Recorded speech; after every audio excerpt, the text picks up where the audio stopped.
1, 2, 3, 4. 1, 2, 3, 4. You're kind of in and out. Just make sure you're connected. Pull it off and blow in the connectors. Turn this off. Turn off the television.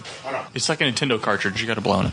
And you learned this from where? Huh? Where'd you learn this from? I'm a professional broadcaster, so this is just it's trick of the trade. Yeah. Yeah, well, when my fucking mic stops working, we'll see how professional shit is.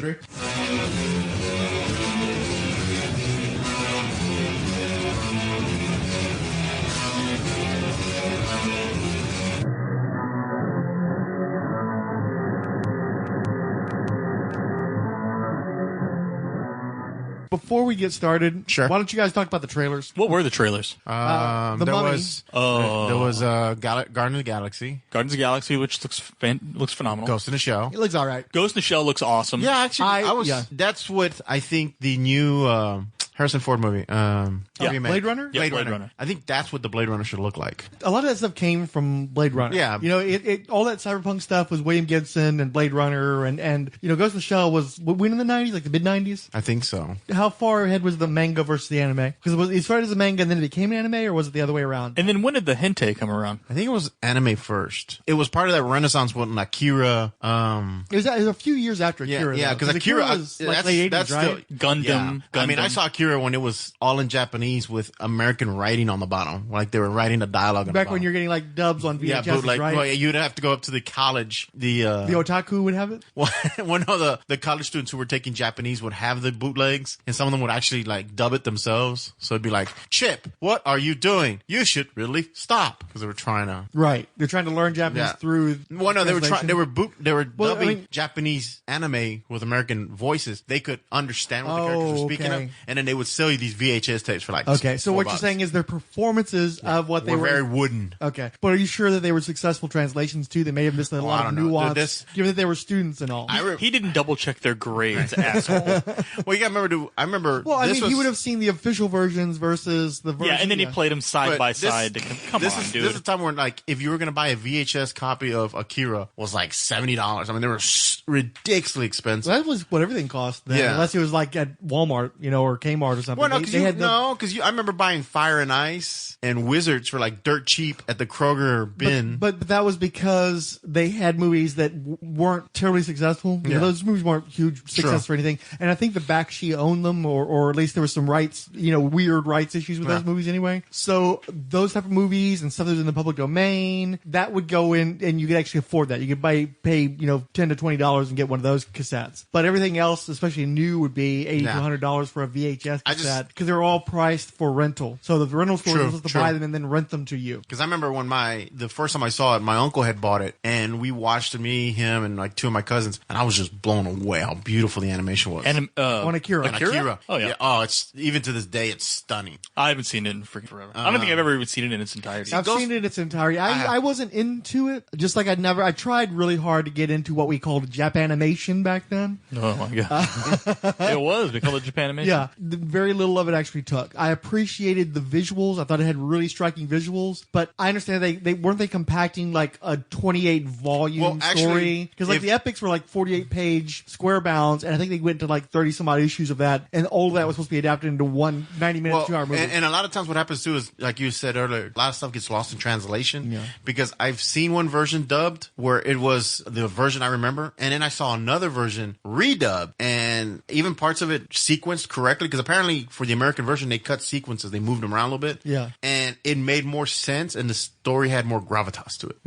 Yeah, well, the original Japanese or the American version? The Japanese version with American dialogue. Okay, yeah. And Well, you because could have it either in Japanese or in English. I just heard in English, which the voices were very similar still, but the story was way different. Yeah. But I enjoyed it way more. Well, you have a lot of, especially in the early days, you had a lot of journeymen and amateurs who were just adapting the stuff, doing like very literal translations, even though it didn't make sense. Oh yeah, trust And me. then they also Dragon Ball. got professional American writers. All your bases belong to us. You are on the way for destruction.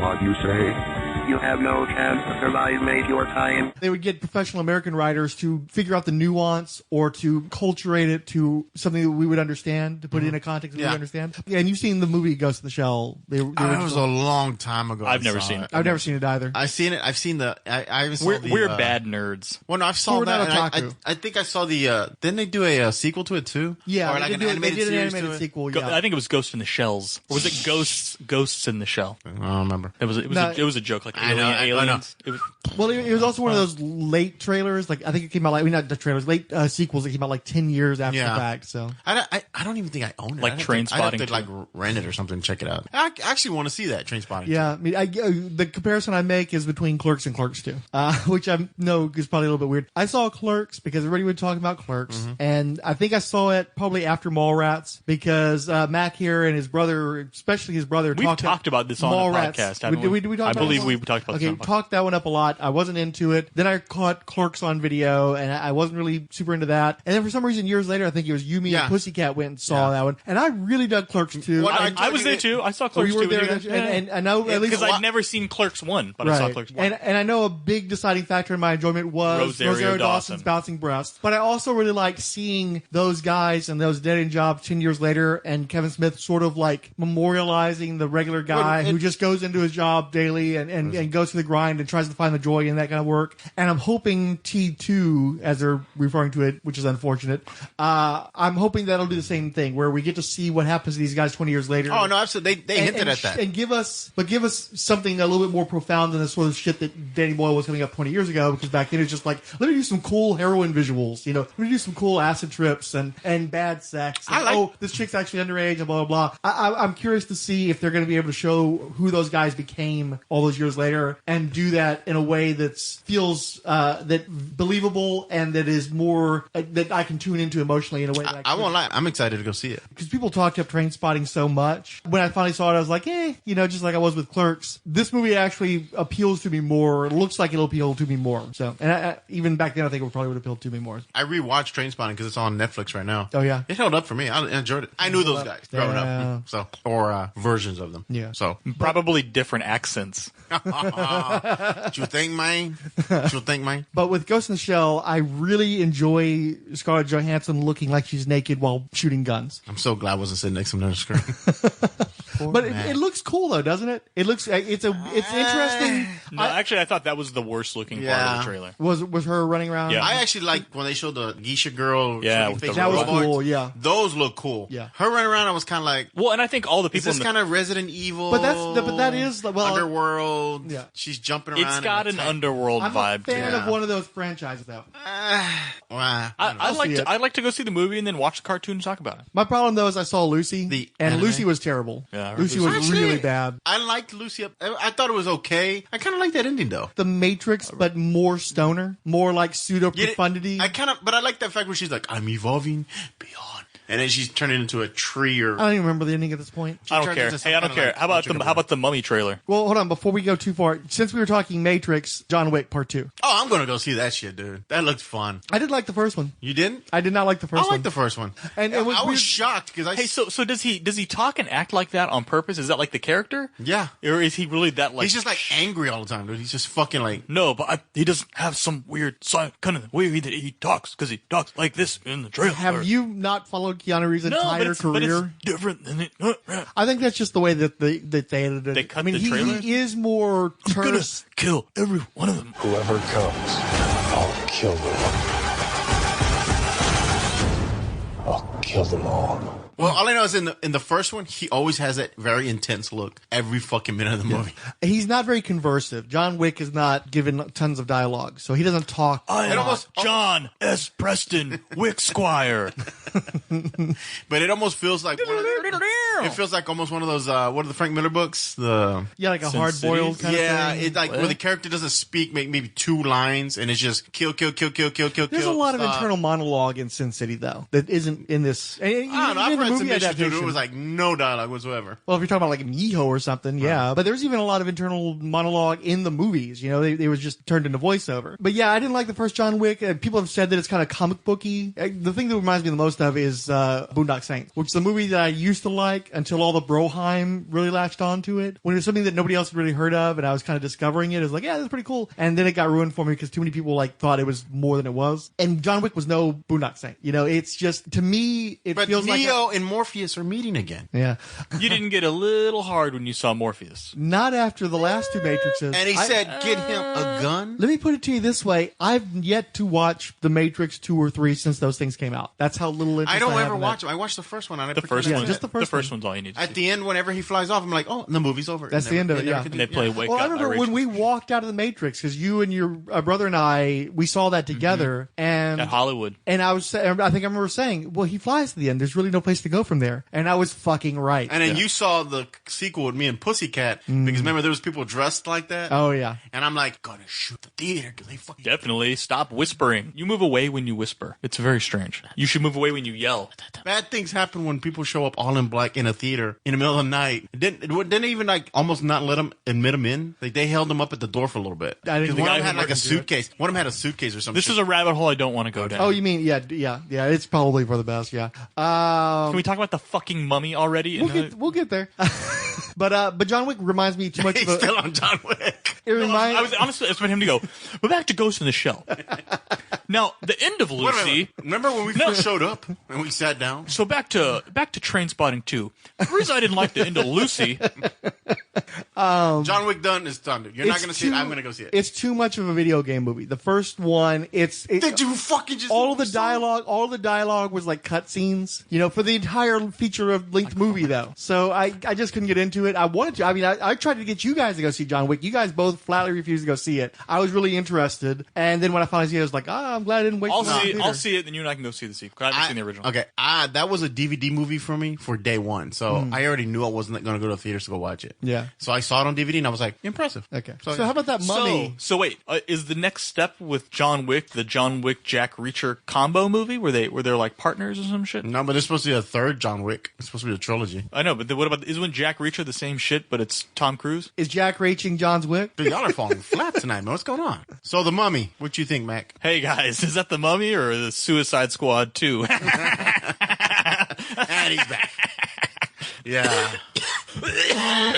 Because that girl looks like the Oh no, absolutely. villain from I thought Suicide Squad. it wasn't the same actress, right? No, that was the actress. They who do played look the- even similar. I thought it was. I was like, What, dude, Enchantress she's you're talking getting- about, right? Cara Delevingne? I Yeah. thought she was being was it typecast already? Like, okay, we need a witch. Well, no, she is kind of typecast because, as far as I know, she's a Latina, and the other part that she's known for is playing the white chick from Star Trek Beyond. She was the white alien chick from the last that we saw together. Yeah, The girl in Mummy. yeah, that's the same chick. So it's a Latina who constantly performs in whiteface. or I'm offended. whitewashed. By the way, just real quick too, let's just talk about Star Trek Beyond very briefly because you and I saw that, and I barely even remember that movie. I don't now. remember it. Yeah. I remember they played a Beastie Boy song. Yeah, they did, and then which is unfortunate too. Beastie Boys do not belong in a Star Trek movie. That's the only thing I actually remember from that movie. I don't even remember the villain or what the point of the Oh story was. fuck! What was the villain? Oh yeah, Idris Elba, the alien Idris Elba. Yeah, but spoiler: Idris Elba is the evil alien dude. Don't remember. Yeah. That was my least favorite. Dude, the only good one is Darkness. Khan, I love that one. I own it. It's my favorite one. I don't watch the first one again, and I won't watch the third one ever again. I like Carl Urban as McCoy. I think he does a pretty good impersonation of DeForest Kelly. I like Spock. I'm more of a Trekkie. I think we all are, but No, baby, I'm we more- haven't done any Star Trek episodes really because these are the kind of Star Trek movies that are made right now. Give me those Star Treks. But that chick's also in The Mummy. Yep. Did you already say everything you had to say about The Mummy? Yeah, that was it. Okay. What do you guys think about the Universal shared universe concept where they're trying to do like the Marvel Cinematic Universe? It with seems the like Universal everyone's monsters? trying to do Everybody's that trying to do that because they're going to do it with Kong and Godzilla. Which makes sense. They're trying to do it. Well, they already did it with Aliens, Predators. There's a lot of predecessors, and in fact, the argument is. But they didn't do it as well. Where Marvel has like, there's this outreaching with what Cap, Thor, Iron Man. Then you have Guardians. Black Panther sounds like you it's gonna realize, be fucking oh phenomenal. my god, it's gonna be Spider-Man. awesome. Spider-Man. Before Ant-Man. we're gonna have to cover Black Panther, but before we can do that, we're gonna have to like do a deep dive on Black Panther comics, like the entire Don McGregor run at least. Because I was looking at they finally announced the synopsis for the Black Panther movie and the full cast with the roles they've been cast. All that shit is from either either the Don McGregor run or the Christopher Priest run. And like every single one of those names, Middle America is going to be like, what? What's with all these apostrophes? And I recognize the names, but it's from those runs. So that you're talking about, Chris Priest did 4 or 5 years on Black Panther. Don McGregor did several years worth of them. And we got to read all that shit. So we're going to have to really make an effort to get into Black Panther between now and 2018. Well, I've never seen you so excited. Is that on Marvel Unlimited or not? I'm not sure. I think the Christopher Priest run is. Most of, not all of it. Yeah, but I don't know about the McGregor stuff. I own most of the Christopher Priest I've got run. the essentials, so I can. I've got most of the original issues too. So if it came down to it, I could probably loan one of you guys the. It's essential. the McGregors. Well, actually, the Priest stuff to me was the best. I remember you got me onto that. Yeah, but the McGregor stuff lays the foundation for that, and it seems like a lot of the characters are going to be in the new movie, including the main villain. Is it going to still have that same kind of quirky humor? With, with Ross. No quirky. Well, no, you mean the movie? Yeah, I hope so. Yeah, I mean because they already introduced Ross in Civil War, but he was kind of a badass in that one. You thought he was a badass? He's a Fed. He was a wannabe badass. He's a Fed. Yeah. No, they made him look like they didn't make him be a wannabe. Super competent or anything. Yeah. It seemed to me like in Civil War, since they don't have the rights to Peter, or maybe they have to share the rights to Henry Peter Gyrick, since I know the X movies have used him already, I thought that they were kind of trying to turn Martin Freeman into Gyrick more than they were turning him into Pete. Well, no, but I think what it is when he's over here, he's a badass. Once you take him to Wakanda, he's out of water. He has that's where he was kind of fun, when he was in Wakanda in the books, if I remember correctly. It's just funny to me, though, because you look at the cast, that's like one little white dot. Yeah. That one little white dot. I think that's pretty badass. It's awesome. It's awesome. And they've got the talent, the number of like name brand known actors in this movie far surpasses any other Marvel. Right? He's the only one. Okay, I'm not sure.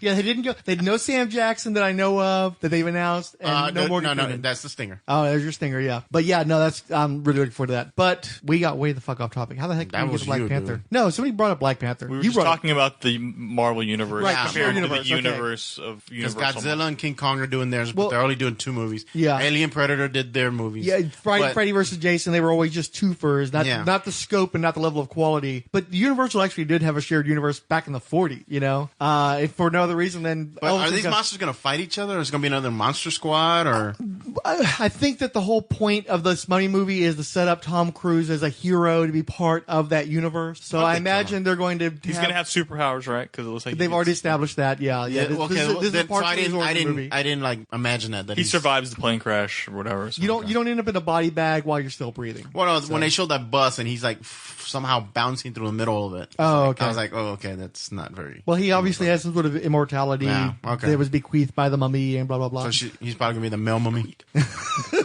By the female mummy, yeah. Because they said he was bequeathed on. They said the Dracula film that came out a few years ago, it's part of the universe now. No. That when it first came out, it was supposed to be the start of the Universal Monsters shared universe, and then when it did, it went. Speaking of queefs, come on, man, you're above that. They basically not much. Yeah. Well, it depends on where you're positioning. Stop.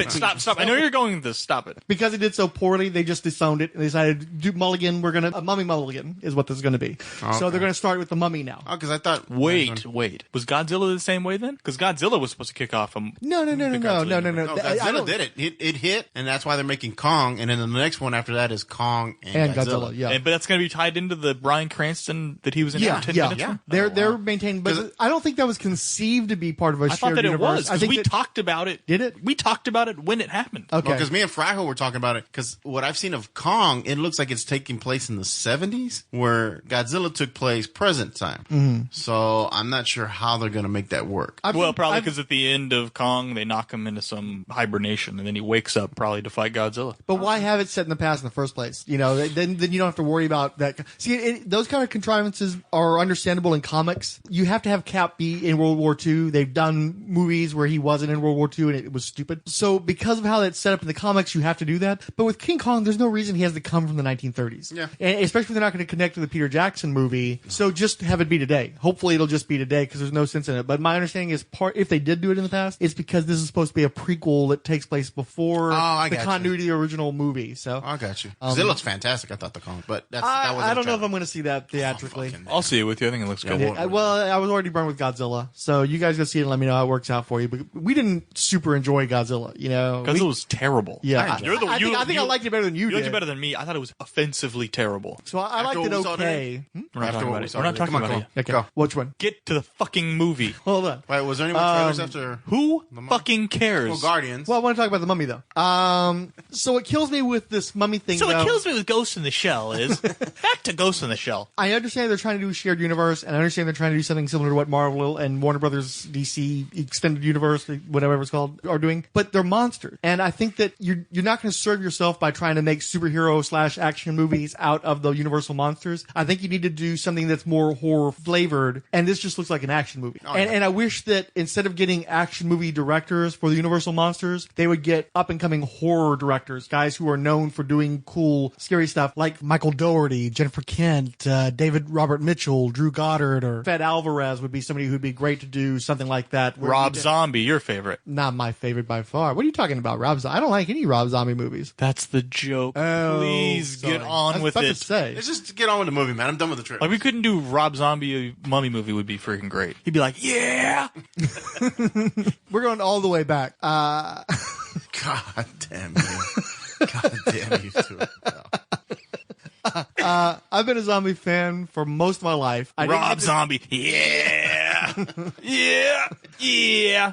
So for most of my life, I've been a zombie movie fan, but I hadn't played any zombie video games. I told you there are YouTube videos where they do a supercut of every time he says yeah on an album. So you can look at like Astro Creep, and you can go to all of their albums where they just cut where he says yeah, and they're all like 5 minutes long per album. You go, yeah, yeah, yeah, yeah, yeah, yeah, yeah, yeah, Yeah. yeah. I won't put that as my ringer. That was Blomkamp. I don't think he's currently actively attached to the Alien sequel. think so? Yeah, no. Didn't he say he was on coming into one of the movies? Well, that was before Blomkamp was off. When he was in Houston saying that he was going to be in it, that was when Blomkamp was still going to direct it. Now it's like on hold. They're going to do like the 2 Ripley Scott movies and then worry about whether or not they're going to do it with Blomkamp. But no, actually, you know what? Sigourney Weaver mentioned that too, though, because she said she's got to finish the Avatars first. We're talking in the 2020s before that's a concern, a 5th Alien movie. So Thank God Sigourney Weaver still like that. yeah, good for her, right? Not exactly good gaming odds on that. Yeah, that was from the Star Wars episode, right? Did you was that one of the songs you sampled in there? They kept doing New Order versus. Oh, I remember. Yeah. Everyone I talked to thoroughly enjoyed. We had some new comments on that one. I think on our Facebook page we got a few comments on that one. So I thought the first thing we would do, since it's been almost a year since we did anything under the Rolled Supply brand, is like answer our fucking mail from a year ago. So David Fiore had mentioned that we had correctly guessed that he was Canadian as charged, a Montrealer now in Toronto, both west of Siskoid. He mentioned that Tusk, both the song and album, were amazing. And because you demanded it, he mentioned a number of tracks that I think we'll listen to and see how we feel about. Okay. The first one is New Kingdom's Paradise Don't Come Cheap. Said the whole album is perfect. We're not going to listen to the whole album, but let's like select a track or something.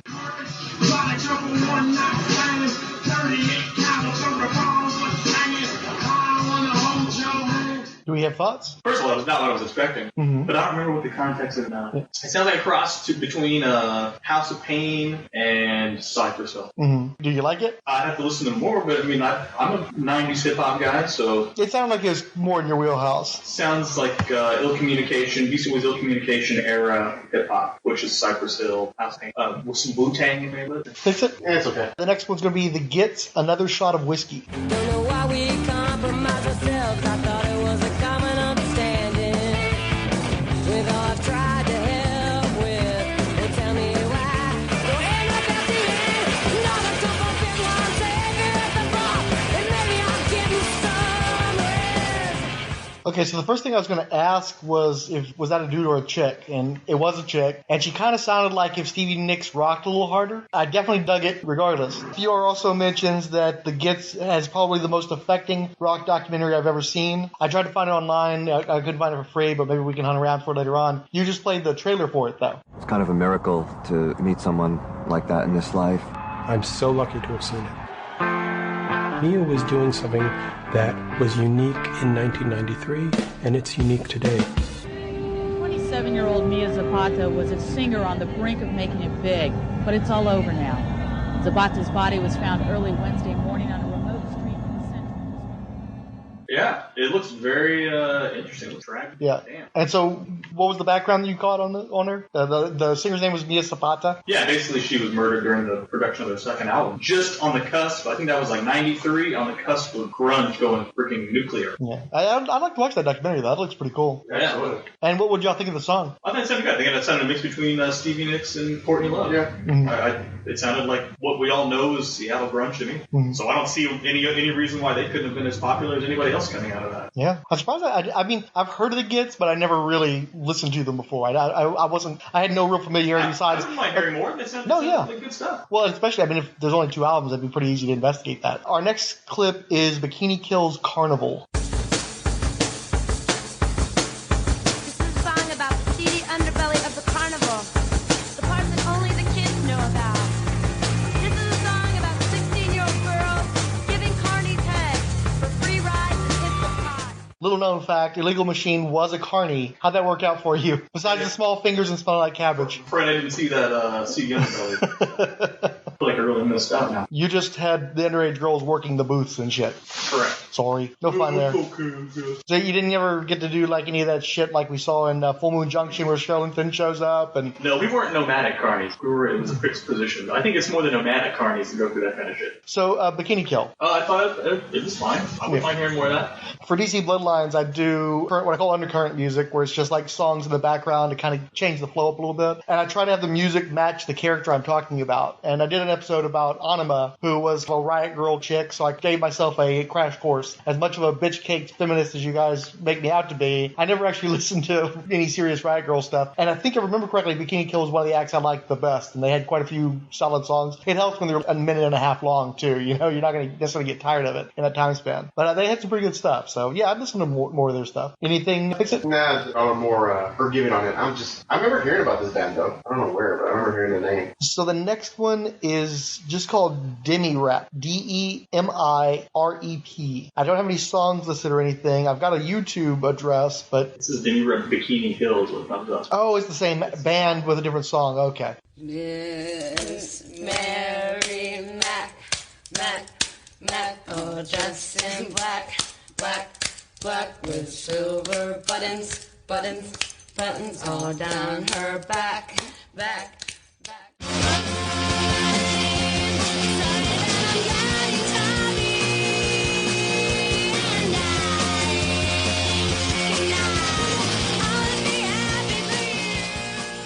This one, 2 minutes, 28 seconds long. Bite size. The Red Ants Freakathon.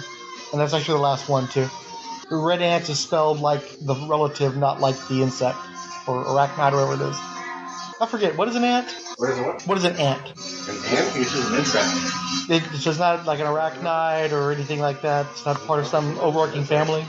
An ant is an ant is an ant. But these are red ants like... Freakathon? This one begins and ends with an impromptu patty cake gang that sounds, like it's not really intended to be part of the song. And then it's a punk song that kind of sounds like Tanya Donnelly fronting Babes in Toyland. Who's that? Tanya Donnelly's the chick from Belly. What's that?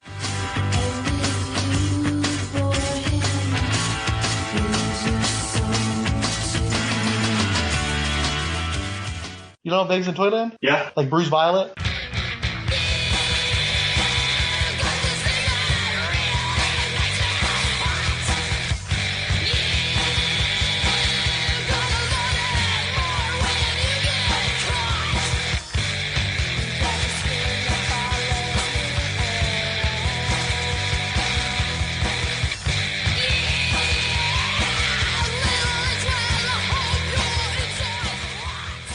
No, but what? Okay, never mind. You're going shit control, man.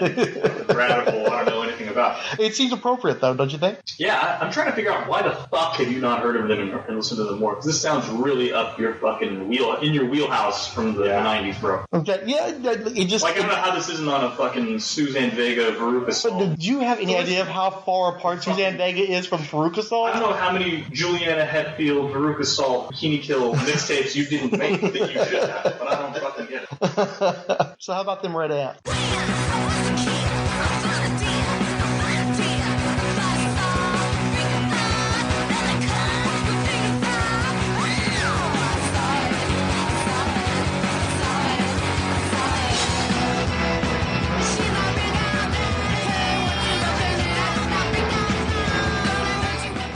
Okay, so just to clarify, Red Ants is pop skewing punk. Suzanne Vega, for most of her career, is folk. Veruca Salt is poppy alt rock. They're not the same at all. Let me tell you something. Chicks with guitars, everybody loves chicks with guitars, but otherwise no. As soon as you started playing this, I was transported back to the comic shop, and you're fucking jamming Red Ants, even though you never did, but you should have been, while you're making microwave weenie sandwiches, mayonnaise and white bread, and you're popping them in the microwave and then running to the other side of the shop so you don't get testicular cancer.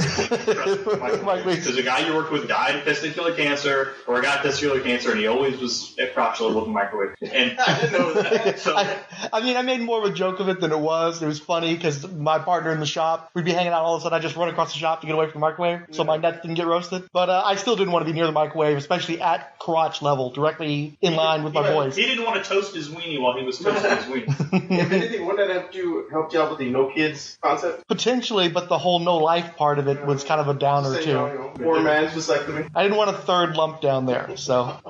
But anyway, so I could totally see you jamming Red Ants, and somebody comes in and goes, hey, what's the shitty music? You're like, Red Ants, man, I'll burn you a disc. I got a bunch of it off Napster or Livewire or something. Honestly, I had that same image in my head. Oh, yeah. I almost was surprised you never played this where. Did you ever push those shitty CDs on you? Where? Absolutely. You should try this. I've still got Hear this this. somewhere. You gotta hear this. It's pretty good. And you play it once and wonder why. Why, oh why? Yeah. Every now and then there's some good stuff on the card. I don't know, you gave me some Flying Tigers or... Oh, you didn't like Ghost Army?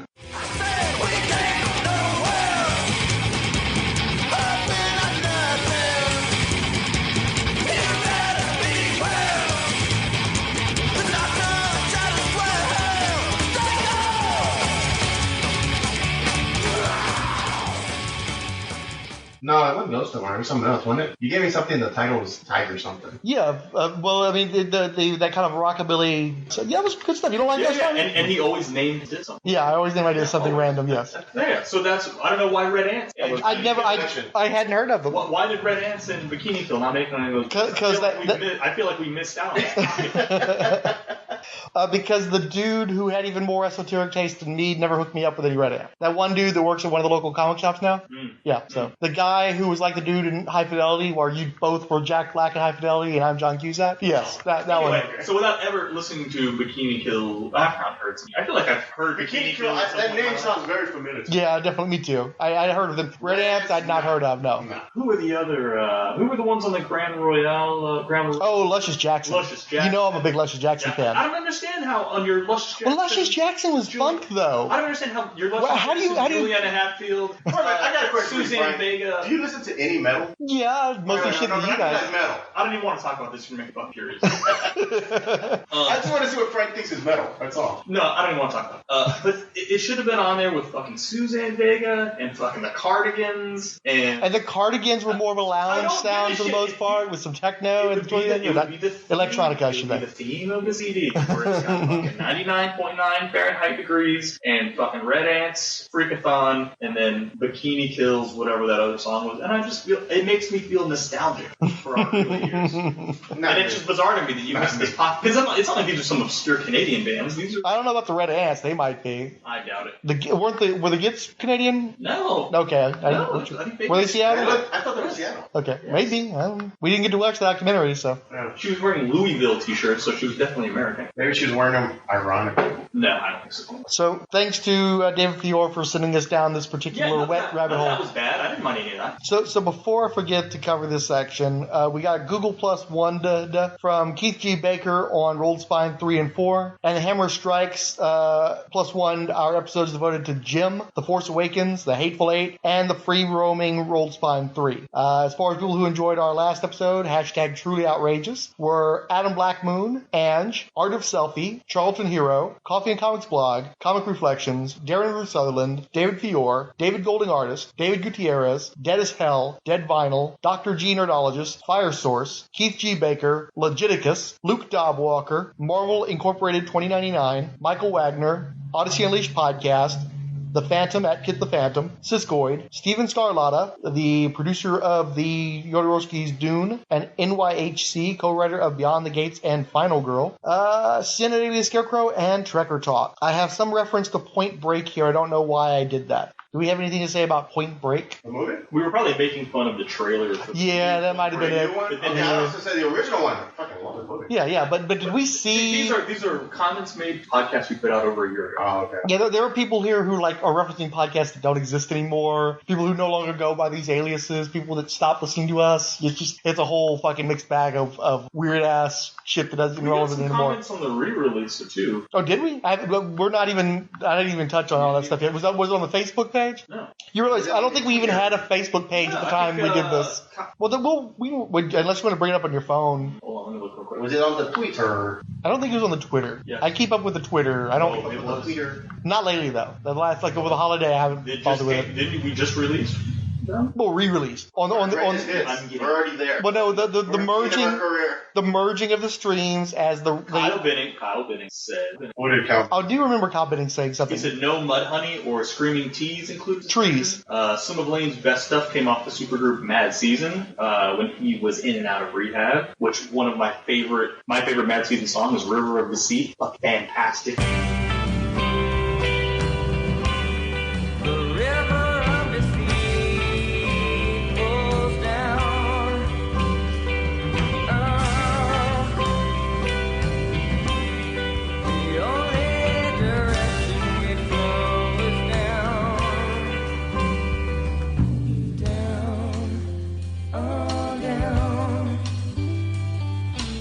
Down rolls down. Alice in Chains is the best of that era. Pearl Jam is my second favorite. Deeper cuts on their later albums are pretty great. I thought we made a reference at some point to I Nearly Lost You There in one of these shows. Am I wrong? I thought so too, because I like Screaming. Yeah. And that's the only good song I remember. Dun dun dun. That's the only Screaming Trees song I know too. What was the other one besides? Mudhoney. I feel like I've heard Mudhoney. I've definitely heard the name Mudhoney, but it was a little like before the Seattle thing really blew up. Touch me,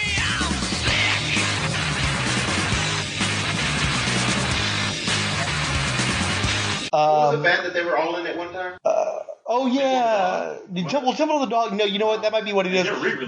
Wasn't Mudhoney the group where the lead singer died, and then they formed Temple of the Dog out of the band, plus Chris Cornell and fucking Pearl Jam guy. What's his name? Help me out. The Pearl Jam guy. Eddie Vedder. Thank you. The fate of a band called Mother Love Bone is the reason why music today is what it is.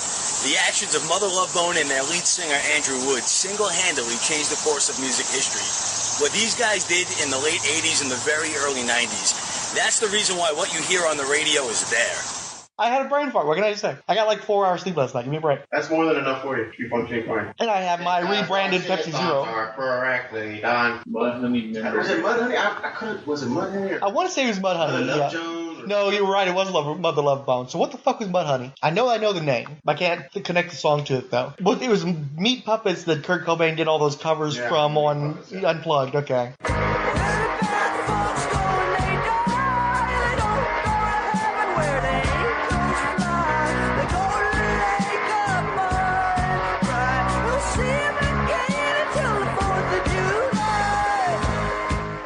Go to the discography. Oh wow, just a lot of information here. Were they active for a long time? 89 to 2013. That's probably a fairly long time. Yeah. Members cycling in and out. Associated acts: Nirvana, Green River, the Melvins, Mr. Et, and the Calculations. Just tons of stuff here, guys. Okay, so we're gonna have to investigate Mudhoney. Do we want to just like throw out a random search for Mudhoney and see what comes up? Nope. Okay. Go ahead. Okay. Well, I'm just glad that Kyle Benning forgive you for calling him a Satanist that time. Did he forgive us? He commented. I wasn't sure. I thought he might have been like terribly offended. We did well. No, you. Not only did you call him a Satanist. Yeah, exactly. But not only did he call out Satanists in our listenership, but he was like the first name he drew up too. Yeah, and it was really quick. I was quick to say Kyle Benning. Just remember, if he floats, he's a witch. Oh yeah, I don't think I mentioned that Comic Reflections gave us a Follow Friday. Adam Blackmoon gave us Monday Madness and Team Thursday. Odyssey Unleashed podcast, which again no longer exists. And when I finally did an episode featuring Curtis the Shadow that I sat on for 2 years, I never got any kind of reply, so it just went into a black hole of does not give a shit about podcasts no more. He wrote, I'm way behind on listening, but anything Frank Mack and Fixit are involved in, I'm listening, just may not be able to comment for 2 years. And then Ryan Count Druncula Daily, which he really does doesn't even go by anymore. Replied on episode 3 that Chris Cornell's song from Casino Royale was called, ironically perhaps in this case, You Know My Name. No, we don't. I love the song. I'm not sure how well it fit as a Bond theme, but I liked it. I tend to associate Bond themes with female singers, Carly Simon, Tina Turner, Adele, which I agree with. I like some of the guy singers in the Bond songs, but I typically am going to be more favorably disposed toward the female singers. The only one I always remember is Goldfinger. He's the man with the Midas touch. That one was almost kind of cartoonish. It's definitely painting a picture of this villain for you, yeah. That's the only Bond theme you like, though? That comes off the top of your head? Well, I don't like any of them. You don't like any of them, really? That shit. I never got into it. The one with Didn't you like Garbage? Timothy Leary. No, not Timothy Leary. Garbage. Garbage is another band that would have been on one of your mixtapes. Absolutely would have been. I was a fan of Garbage for sure. Living Daylights. Oh, Aha? No, from the song was by Aha from the Living Daylights. That's like the one nobody. I thought that was Duran Duran. No, you're thinking of View to a Kill, which is a great fucking Bond song, by the way. I love View to a Kill. That one I've always liked. Plus that's what. Dun, dun, dun. Yeah, no. Nobody ever remembers Aha's song from Living Daylights because it fucking sucked. It's really like possibly the worst Bond song ever made. Probably, in fact. What Bond movie was that part of? That's The Living Daylights, the first Timothy Dalton movie. I don't even remember. I cannot name the song. I do not remember the rhythm. I don't remember what any of the lyrical content was. Walken making an awesome villain. Honestly, if you hadn't mentioned The Living Daylights just now, I would have not remembered to bring up that was probably the worst. It's actually probably worse than the Cornell song. You're welcome. Yeah, thanks for that. Yeah, but we hate the Cornell song, right? Yeah. You apparently hate all. How can you hate all Bond songs? I don't get the fact. Do you at least like the Bond theme? Because Mac hates everything that exists. He's as close to a nihilist. I don't see the who's gonna do let's get a big name and do a Bond song. I don't get it. You guys apparently are. I like Bond songs. Circle jerking over. That's great. That's fine. You know we're going to have a Bond podcast, so I should probably bring it up. It'll probably be out before this one. Aha version. Oh no! Don't do that. The Living Daylights. Fuck. Oh, it actually is called The Living Daylights. Like, see, that's how little I remembered. I can't believe Aha did this. Anything besides the one video that everybody knows. Yeah. No, it is automatically already better than Chris Cornell. God. I don't think it's just. Wait. This isn't that bad. It kind of sounds like Bauhaus's. It's just some really bad chorus. But. It needs to be black and white and animated. And I'm down with it. You know, I don't think I've ever seen this Bond movie either. I've seen them. This wasn't that bad. I don't know. I was too harsh on that. I forgot this was decent. I was gonna say, this sounds like just anything they would have put out in the 80s. Sounds very 80s. They stayed in their wheelhouse. Real quick, what was the point of this movie? It sounds a little Duran Duran, but it does sound kind of Duran Duran now that I'm listening to it again. I'm gonna have to go watch this movie now. Here. Oh no, you really don't need to do that. It's not good. The production is not bad on this either. The video? No. They're doing a good job of interspersing imagery from the movie. I don't know what it took to. So wait, did he in the 1987 to do this? Shit? Yeah, all the superpositions. Yeah. No, wait a minute. Did this come after Roger Moore? Yes, this was. Because I stopped Roger Moore and I picked up again with Brosnan. Yeah, I think a lot of people did that. Okay, I've never seen any of this. None of his. I told you that one day when I was going to all the movie theaters with my father and I caught all these movies, I'm not 100% certain, but I think that Living Daylights was playing too. But I only caught little bits of it because I didn't care. I just couldn't get into it. I mean, I like Timothy Dalton. He's been great in a lot of stuff, but I just couldn't get into his Bond. And I don't think either of the movies he made was particularly good. I just forgot that he was Bond everything. Well, he only made 2 movies 25 years ago, so yeah. Because he only did The Living Daylights and License to Kill, and then he was out. So who was it that killed Zorn? That was the last of the Roger Moore movies. Christopher Walken. Yeah, Christopher Walken. Okay. We'll have to do Bond top. You need to find some stupid ass top 10 Bond songs, and you guys watch it and then just talk about it. And also make sure to do that when I'm not around. I actually, for the 50th anniversary on my little nerd side blog, I ranked every Bond theme up to that point. It was like 25 at the time. So you make fun of me about it. Frank doesn't. I made a top. Yeah, well, I should have done it as a video. It would have gotten a million hits. Yeah. But instead, it is in a blog when nobody gives a shit about blogs anymore. My little blog. I did like Olivia Dahlville, though. She was pretty cute. I've never seen these movies, dude. It's kind of weird. People liked it at the time because they felt like it was a return to what they always do with Bond. The first one is always, it's returning to the infinite roots. And in the second movie, they go total fucking Roger Moore goofball, dumbass shit for the entire rest of the series. With the exception of Daniel Craig. That's the only one where they didn't go into cartoon land like by the second one. Well, he's more of a thug. Yeah. The fact that you ripped on this song so much and it's actually not bad. Yeah, I feel bad now. Seriously question your top 10 list. No. I hadn't listened to it. I misremembered. I'm walking back right now. My comments. This was actually not a bad theme at all. Compared to Chris Cornell? Way better than Chris Cornell's. I was completely out of line. I apologize to Aha.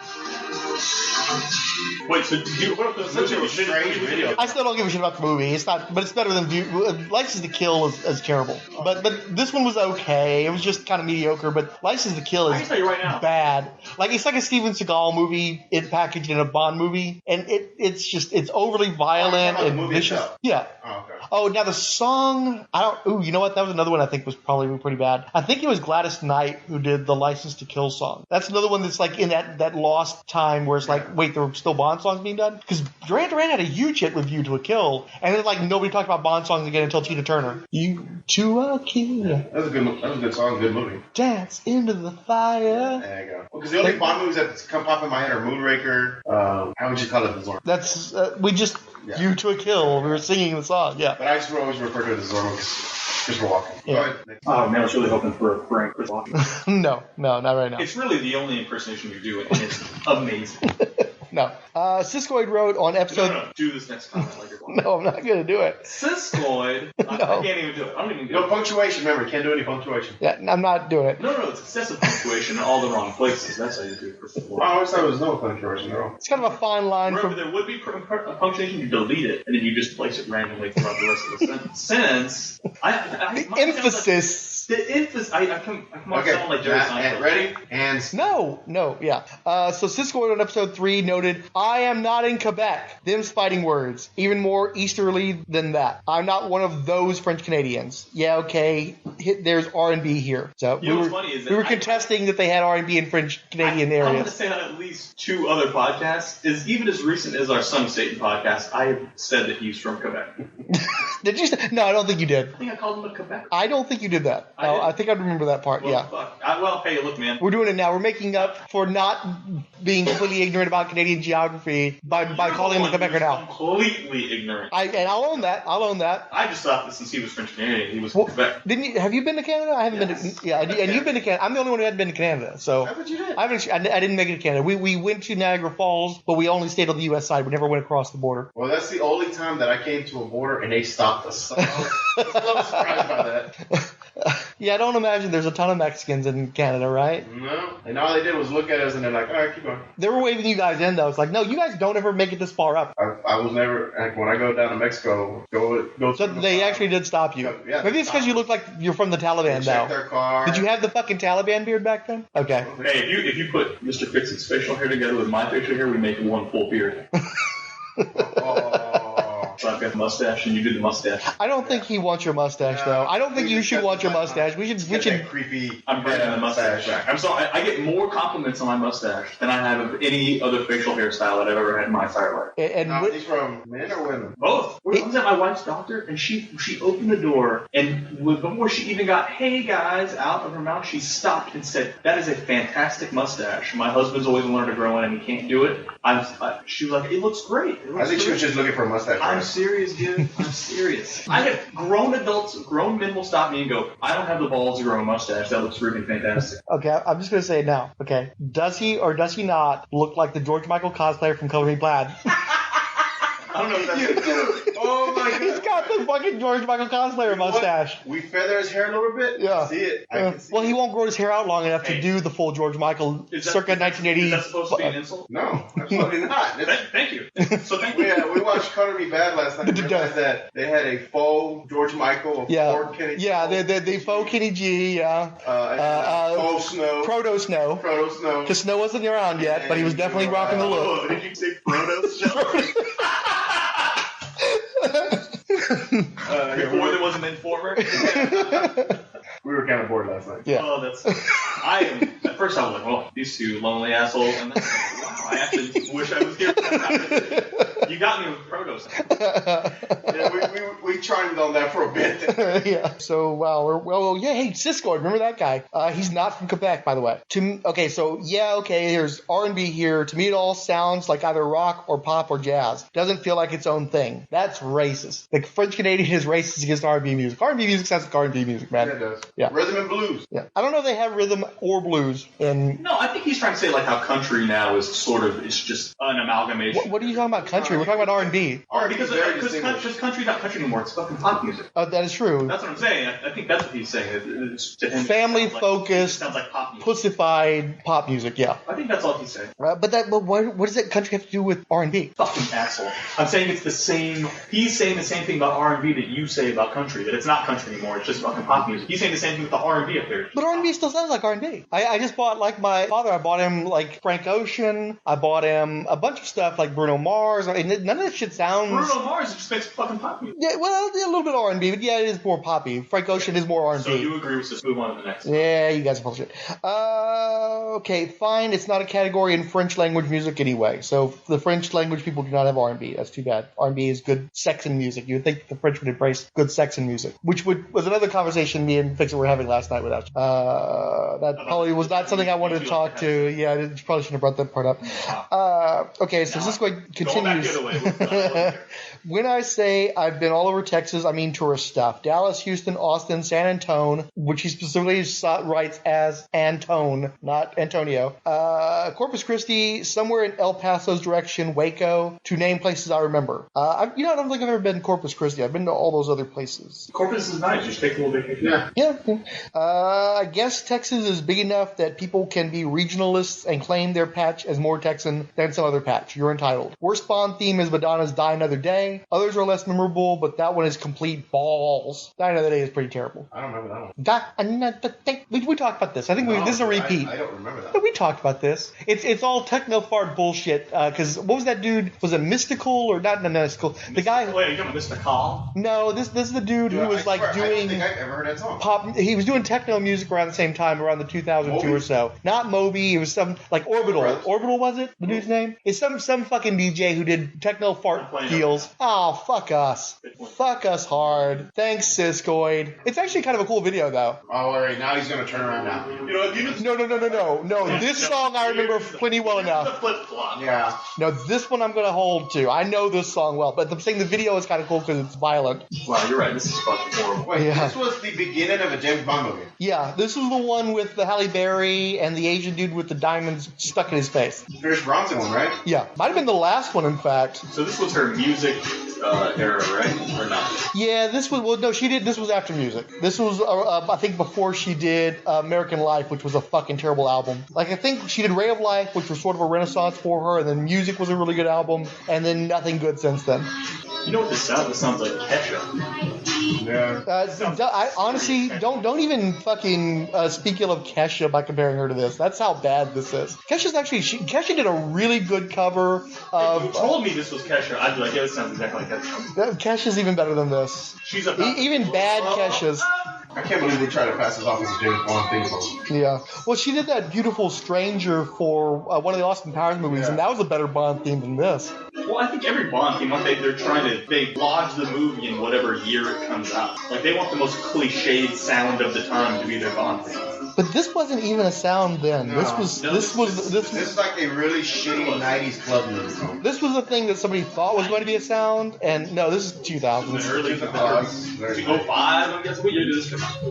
That's like 2, 3, somewhere in there. Really? Was I right? It's a really horrible song. Yeah, it's terrible. Super repetitive. I would say worse than Chris Cornell. And also, yeah. I actually still think Cornell's worse. No. Because as bad as this is, at least it kind of feels like a Bond song.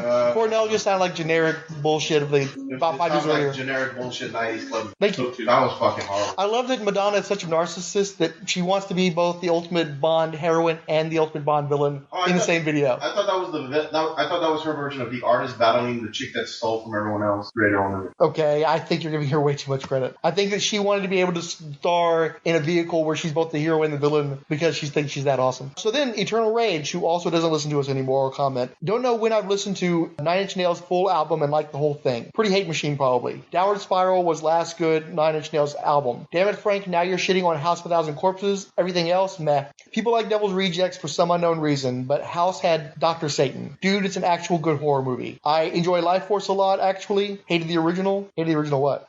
Could not stand listening to the lady... Oh, okay. He hated the original Texas Chainsaw Massacre. Could not stand listening to the lady scream for 30 minutes straight. I thought that was high comedy. Rooting for Leatherface. I may have to rewatch Texas Chainsaw Massacre 2 again, but I remember liking much more than 1.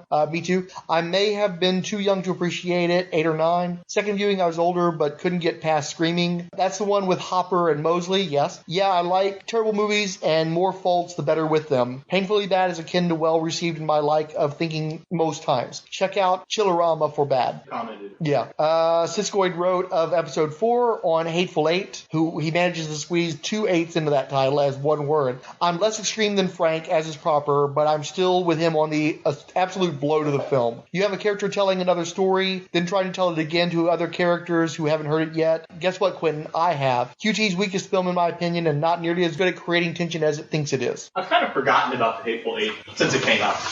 I do that with Inglourious Basterds. Yeah, I mean, it's not Django. No. But it does piss me off, though. It took some of the hate it took was a little... excessive. Well, there's a lot of social justice warrior action there, too, so, yeah.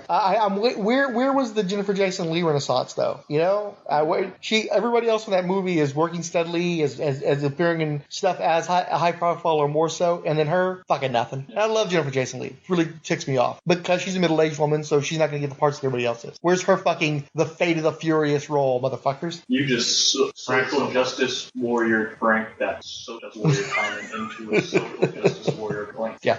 So, Not Guano Man on episode 5 wrote, I generally endorse Rolled Spine's doings, but The Force Awakens backlash leads to sad face. I've now listened to some good points. Opinion seems to be very much divided on The Force Awakens. I've heard read as much loathing as love. I think the crux of it comes down to whether you buy into the characters. I was immediately sold on Rey, Finn, and Kylo. I was utterly enraged with them as people, so the echoes of A&H, A New Hope didn't bother me much. Oh, yeah. They did the first time, but not the third. I still haven't watched A Force Awakens the second time since the theatrical release. Bad movie. I think that, Paquita's watched it a fair few times, so she actually had a jonesing for watching it. I think she bought it or was like almost rented it before it finally hit cable. So I was talking to Fixer about this. Never, ever, ever read a review of a Star Wars movie or get an opinion of a Star Wars movie for the first month after it's been out, because it always flips. It's the exact same thing.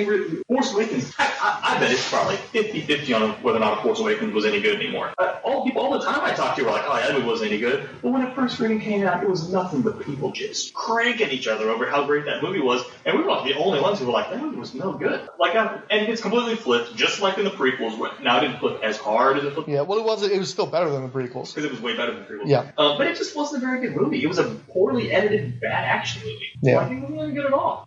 And it's the same way with Rogue One. Rogue One came out, and people were throwing it in their top 10 movies of the year lists. And now that's already cooled off, now that it's been out for 4 weeks. So, okay. It's made a fuck ton of money, though. But not as much as they thought, which we talked about this, I think, on a prior podcast, where it's no longer going to be an event film, because they're making them every single year now.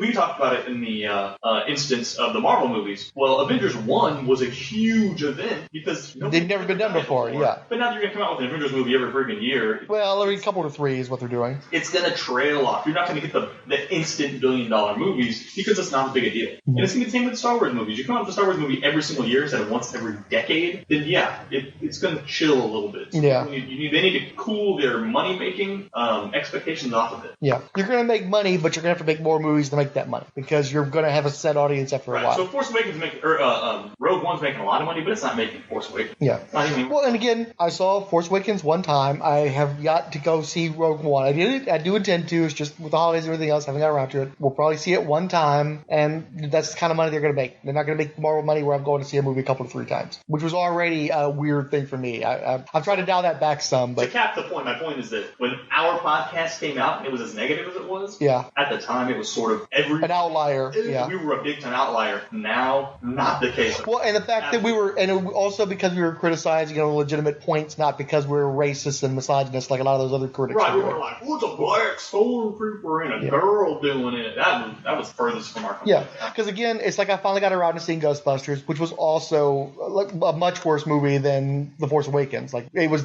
deeply unfunny. Wait, how about? Oh, when did you watch it? I watched it on cable. What'd you think? And I watched the extended version too. Okay. So there's some stuff in there that's like, oh my god, I really wish they could. Can I see the cut version now? Except that I have to watch it again, so I don't have to do that. Leslie Jones was the funniest thing in the movie, easily. Who's that? She's the black girl. Okay, easily the funniest person in the movie. So the fact that she got so much of the criticism shows that MRAs are fucking cocksuckers. But it still wasn't very good, especially all the cameos. None of those cameos were any damn good. Bill Murray especially was like, oh, I wish this didn't happen. Oh, Bill, you're not helping your legacy any with this shit. But personally, I think the best thing that they did in the entire movie was when Leslie Jones and help me out, female Kevin James, Sookie from Melissa McCarthy. When did you see it by the way? Ghostbusters. So when Leslie Jones and Melissa McCarthy are talking about Kristen Wiig's boyfriend and how he would be in bed and how he'd be dancing and stuff, and they're just kind of riffing on his like sad, pathetic whiteness and shit. That was the funniest thing in that entire movie, and that should have been like a little off the side goof. And instead, I think that was the only time I had genuine, sincere laughs through the movie. It was a mediocre action movie. I do think though that, like, and me and your sister were talking about that and kind of standing on that, is the dumbness of Chris Hemsworth's character is in no way unusual for a female character in movies. And I think the really strong reaction is you don't appreciate how many women in movies are treated exactly like Chris Hemsworth was in that movie. That was the whole joke, is they basically took a female character from so many comedies and cast a sexy guy in the role instead. But I didn't have any problems with that. It was just, it just wasn't very funny though. It just didn't, it didn't tell an original enough story, but it wasn't faithful enough to the original movies to where it could even be like just a remake or an homage. It needed to be something new, and it wasn't really new at all. And all those actors have done better work elsewhere. So it just didn't come together. It just didn't work. And trying to will it to work to make a political point isn't reason enough for this thing to exist and to make a bunch of money. But I know there are a lot of girls, little girls especially, that like Ghostbusters. I think Ghostbusters for them is going to be like a Howard the Duck for us, where it's objectively not a good movie, but because it came out at the right time and hit you in the sweet spot, you're going to have love for it. And I'm happy for those little girls. I'm happy that some of those action figures, made some money and all that kind of good stuff, but that doesn't make it a good movie. It may align with my politics. I may have wanted to make a point in seeing that movie, but it wasn't very good. I thought it was garbage. Okay. Yeah. I do think you're overly harsh on it. It wasn't like I hated it. It wasn't like they were stabbing me in the eyes while I was watching it. It just wasn't very funny. It didn't deserve to make a ton of money, and it didn't, so, whatever. And it cost too much money too. They spent so much money on the special effects in that movie and trying to sell it as an action movie. Like, Melissa McCarthy is genuinely trying to do action beats. Like the bit where they're having her running around and punching the ghosts with their energy gauntlets and shit. It's like, that's not going to work. And also, by the way, I really like, what's her name? The lesbian chick from Saturday Night Live. She plays Hillary. He does Hillary all the time? He does Hillary all the time, yeah. Really, I find her great. I like her fine. I like her SNL bits. I really like her as Trump's crony. What's his Kellyanne. Yeah, that chick. She's a lot of fun on those. But considering how heavily she was sold by, like, when I would check out like people's like little reviews, and apparently she was a major girl crush. Molly Shannon. There was a Molly Shannonness about her, yes. But considering how people were not people, women specifically, were like thinking she was so super hot and thinking Holtzman was such a sexy character, I wasn't getting it. I'm sure part of it is because I wasn't the intended audience for that, but also I thought that she wasn't very funny. I never thought Kristen Wiig was funny. Sorry guys. I can't be the SJW on this one. Ghostbusters. Okay. Yeah. Keep going. Oh, hey, back to Force Awakens. Oh shit, we were back on not Guano Man. Okay. Not Guano replied in this comment.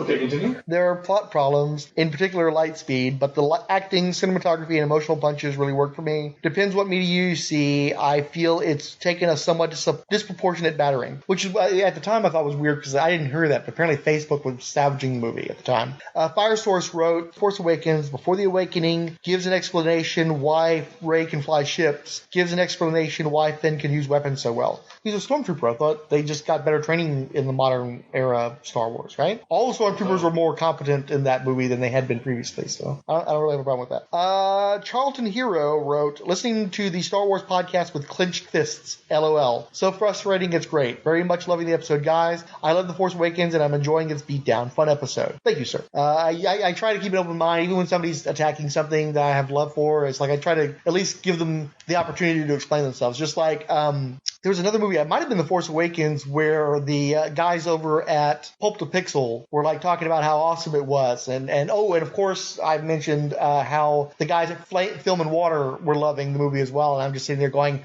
there's no one here to offer a critical counter opinion. It just drives me nuts. But they weren't bad podcasts. I listened to them both. So it's called hate listening. There was a bit element of hate listening there, though. Siskoid, again, wrote episode 5. I knew I could count on you to destroy this movie. I think Frank may suffer from the same thing I do regarding Star Wars. The movie's flaws wouldn't be so irritating if there wasn't a legion of strident apologists spewing venom on anyone who pointed them out. Wait, is this Siskoid? This is Siskoid, yes. I love you. For me, The Force Awakens was about level with Return of the Jedi, which is damning with faint praise since though Jedi was my second favorite Star Wars film, I've only really ever liked Empire. The Force Awakens' only job was to pass the torch to new characters I wanted to see in future movies. It did that for me, if not for all of you on every count. If it had an original plot, all the better. It didn't. So as with Jedi, I was in and out of the movie. Like the banter and the elements that were remixed enough, and Kylo Ren certainly, and irritated or bored by the elements that were exactly like those of A New Hope. I can't get outraged too much because I don't really care about the franchise enough. That's true. I still found a lot to like, including how it allowed a lot of scenes to play without dialogue, the sense of fun it had, etc. Is the killer planet really unable to move? I ask because each recharge drains a sun. How many suns does it have access to? If it is just a one-shot weapon, which must then be abandoned? Is it just a one-shot weapon which must then be abandoned? Why bother destroying it once it's acted then? And if it can be moved, why bother destroying planets? Just suck out their suns and watch them die. Not well enough. Not thought through at all. Not well thought through at all. As for why Rey was so powerful with the Force so quickly, the clue's in the title. I think Kylo created his own worst enemy by trying to push her mentally, unlocking her powers and a sense of how to use them, aka you're no prize in this movie, Siskoid. I think possibly it also has to do with the psychic feedback from touching the lightsaber. Could it have been imprinted with a secret message and abilities payload? The Matrix, I know Kung Fu. That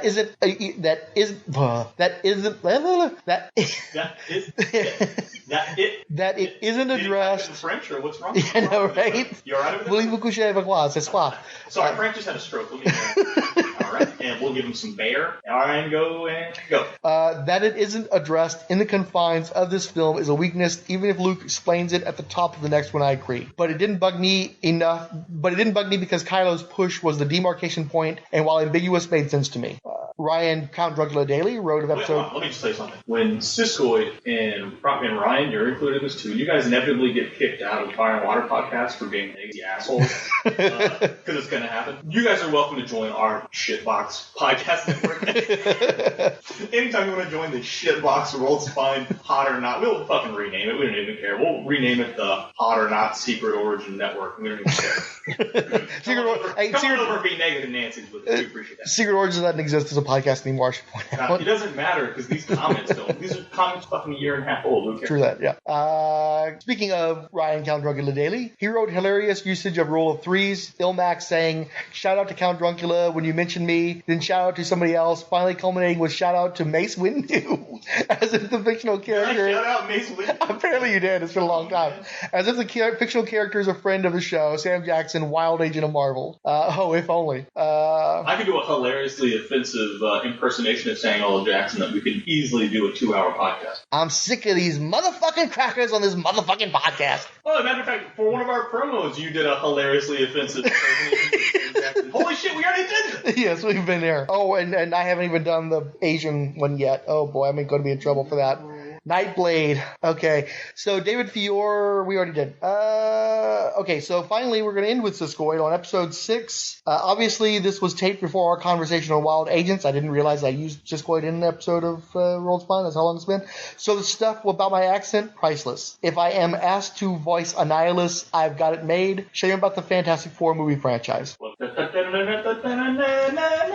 Is that gonna be a complete episode? I guess it is, huh? Yeah. That was long. Well, Yeah. why are we answering questions from like? Because that's how long it's been since we've done one of these podcasts, man. Another reason why joining the streams, we could then kind of talk about No. We're not gonna actually intermarry the shows to one another. Right? The group shit's going to be on one stream. That's all it is. There's still going to be a Rolled Spine show, isolated from the other shows.